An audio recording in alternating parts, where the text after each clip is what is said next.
If you know my other Harry Potter videos, you're probably expecting a joke or a cute intro. Well, I couldn't think of anything for this one, so let's just get to it. Harry Potter and the Philosopher's Stone had a total of 5 movie tie-ins released for different platforms. Today we're taking a look at the GBA version developed by Kryptonite Games.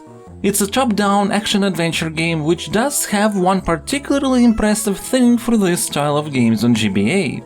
Harry's spellcasting sprites are unique for each direction, so his wand would always be in the right hand. That's a very neat detail, but is it enough to positively affect the quality of the game? Well, by now you probably know that it's not, but let's find out why. My name is Stanislav Costiuc, I am a game designer, and this is my review of Harry Potter and the Philosopher's Stone for GBA. As always, we'll do the breakdown using my Stasocritic system, starting with the first category, design.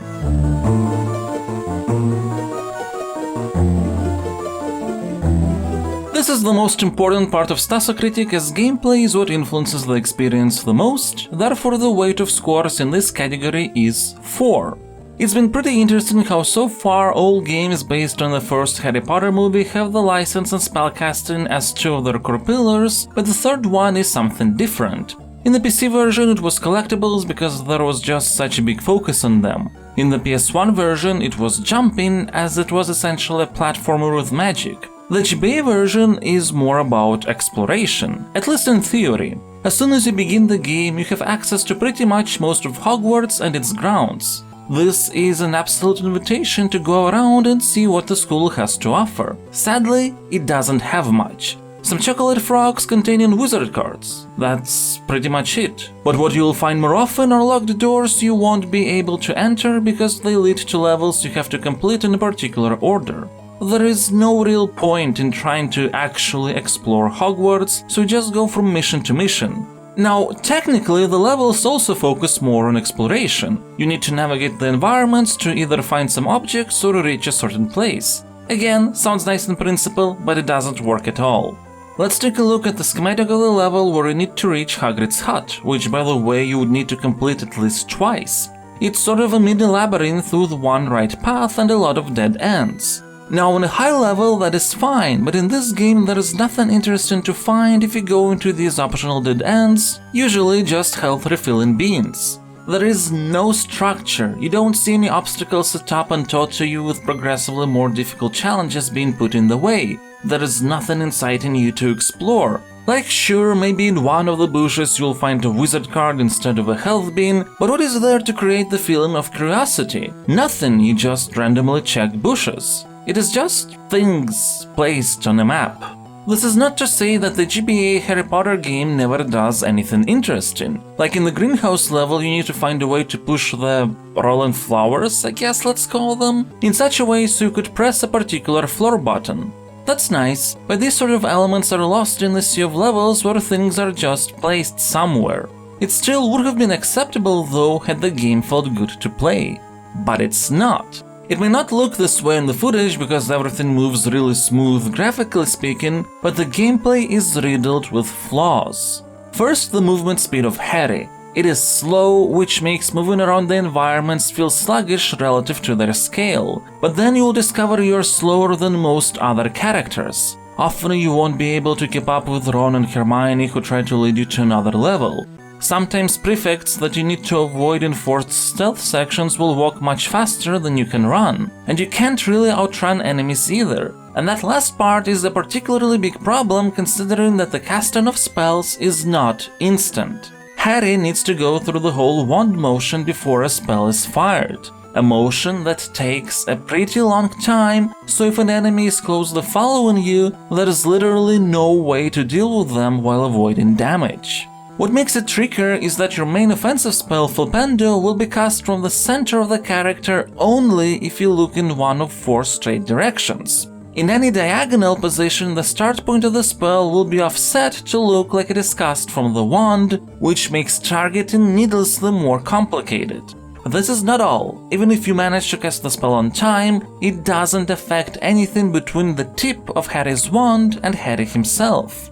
So the only more or less comfortable way to deal with enemies, of which by the way there is not a large variety, mostly gnomes, is to try and hit them from afar, and when they start closing in on you, just start running away hoping they lose interest. Of course, considering their fast movement speed, you will not always hit them even if you try to cast Flipendo in advance. Luckily, your spells travel beyond the edge of the screen, so you can still hit a target in that case, unless you start moving before the spell goes beyond the edge of the screen, in which case it will collide with the area that has been the edge when you started casting Flipendo.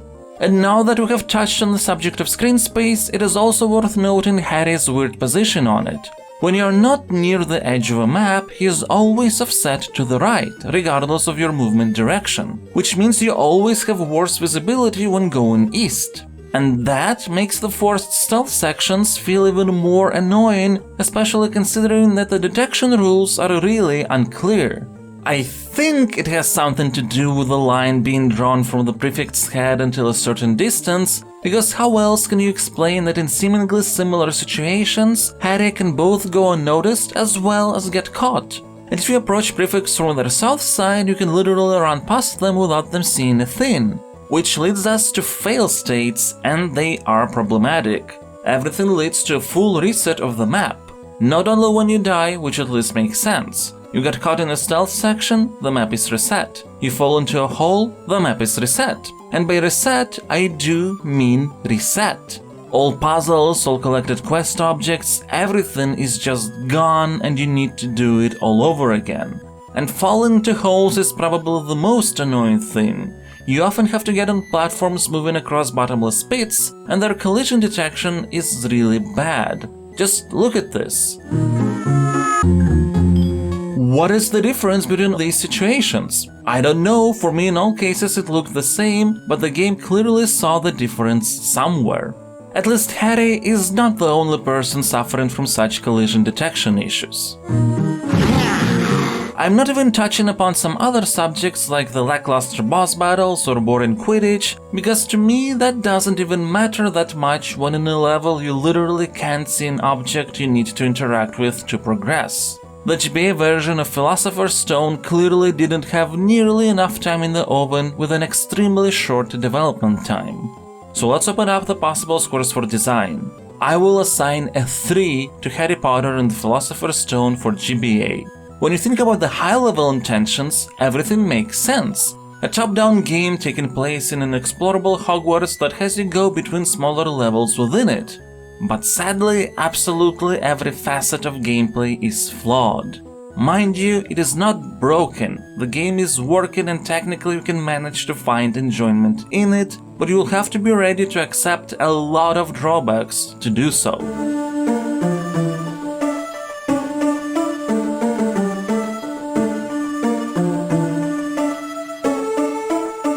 Now let's talk about context.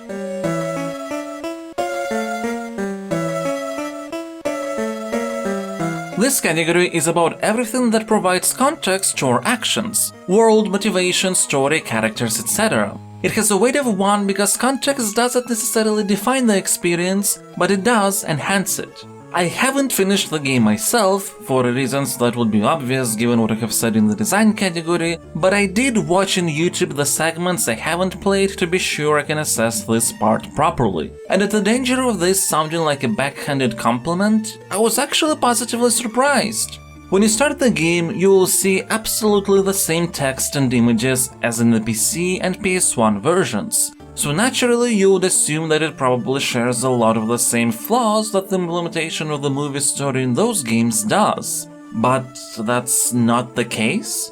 There are some hiccups, but if you compare the GBA version with the PC and PS1 versions, the plot makes most sense here. And it's not just the plot, there are actually little character arcs and nice dialogue moments as well. Characters feel like they have actual personalities rather than caricatures that rely on you to know what they were supposed to be. For example, Ron will be dismissive about Hermione at first, but in the process we find that he actually cares. Snape is more fleshed out than in other games, and his relationship with students is more involved, to the point that our characters make jokes about how serious he is. Again, little things, but they matter. The overall structure is also adapted much better into a playable form. For example, in the context of this game, Hermione teaches Harry the Alhambra spell, which he promises to not use to sneak out at night, but he does exactly that to have a duel with Malfoy, who tricks him having told Snape that Harry will be there, so as Harry escapes he sees Fluffy, and the next morning Hermione is upset at Harry for breaking the promise, and that's why she's not with him and Ron when the troll arrives. This is a clever mix of events how they happen in the book and movie, combined with necessities of the game. And there are a number of other examples, like the dragon Norbert is fully cut out of the story, so we don't go off long tangents that don't matter for the plot.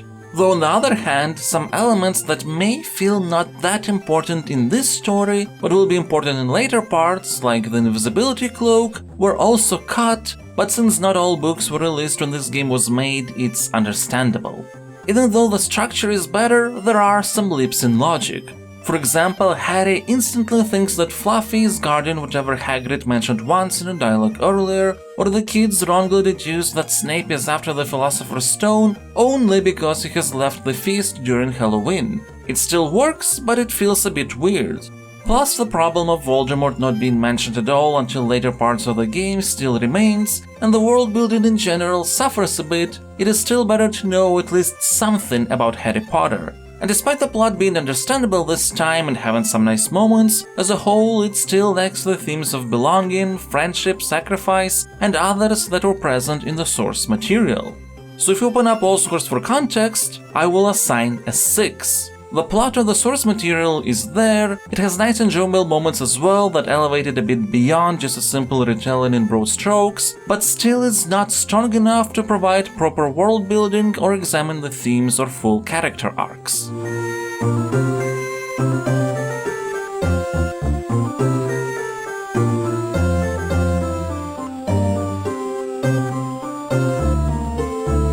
Let's move on to aesthetics.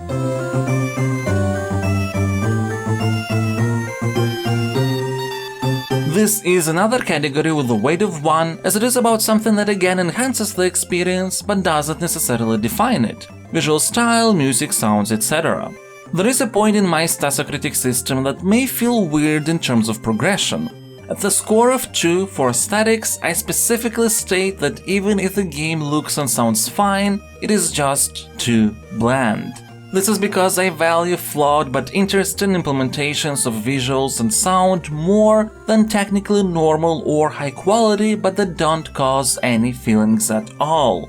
And Harry Potter and the Philosopher's Stone for GBA is a perfect example of the latter. All sprites are very detailed and drawn extremely well, and the animations are absolutely fantastic. Look at how smooth everything moves. But when it is all put together, it is all just so boring. If you explore Hogwarts, you will literally never see a difference between any of the floors. It all just looks the same dull gray, and even outside areas are just the same full dark green. There is no variation, no contrast, it all just blurs together into something that doesn't feel visually distinct. And the music, while it is also in general fine because it is based on the soundtrack of the PC and PS1 versions, the loops are too short and there are just a lot of songs that reutilize the same leitmotif.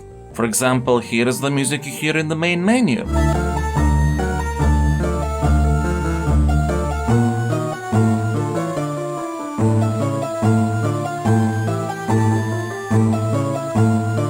This is the song in the classrooms.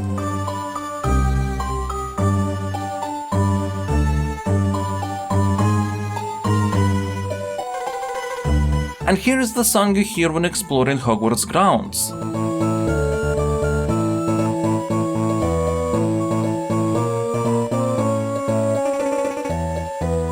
And so on. You can see the problem. There are actually not a lot of leitmotifs in the game and they're used in a manner that makes everything feel repetitive. This is why Harry Potter and the Philosopher's Stone for the GBA gets assigned a 2 for aesthetics. When taken apart, every element is fine, good, great even, but when all put together, it all meshes into a single dull blob.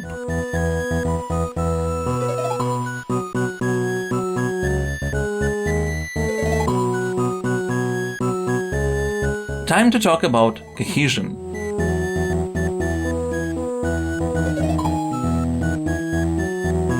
This category has a weight of 2 and is all about how well the game combines its elements together to create a wholesome, holistic experience. And in general, Harry Potter and the Philosopher's Stone succeeds at the most important part, making you feel like you're in a school for wizards. Not only do you go on lessons, but you get what is essentially homework that together with your classmates you try to complete, while learning different spells in the process. What makes it not fully work is a big amount of things that don't feed into a larger whole or are just weird in context. For example, the wizard cards are a thing that's just there and doesn't have any purpose beyond being a collectible, though I guess you can say a collectible doesn't need one. You get house cup points for doing well and you can actually lose it this time, but the difference is literally just in the last image you will see in the game. Blink and you'll miss it. Plus, there are some things that are just cruel, like to defeat pixies you have to purposefully lure them to get eaten by the tentacula plant. Ouch. Still, if we take a look at the scores, what Harry Potter and the Philosopher's Stone for GBA does is enough for me to assign a 6 for Cohesion. It still has a Harry Potter feeling to the experience, not that it's a standard game with an interchangeable skin.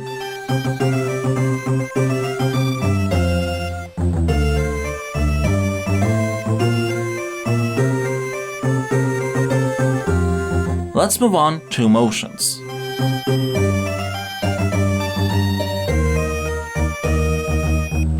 This is the most subjective category of Stasocritic, but has the second biggest weight, 3, as personal enjoyment is extremely important to the point that it can overcome many of a game's flaws. This is not the case with the GBA Harry Potter, to which I will assign a 3. Technically I have finished 2/3 of the game, but that is only because it is very short, as I have only spent about 2 hours in it. And I was just bored. Not even frustrated or angry, but bored. And I don't have anything else to say. Let's summarize everything.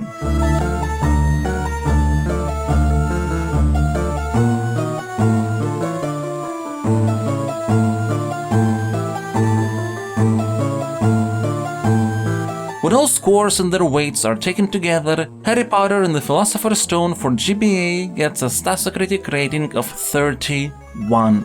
It is a game that looks like it can be enjoyable, and it certainly has potential and does a number of things well, but in the end it is just dull and has a lot of gameplay issues. Mind you though, a score of 30+ in my system does not mean that absolutely nobody will find enjoyment here, just that I wouldn't really recommend checking out this title unless you are sure you want to, which you might if you are a huge Harry Potter fan.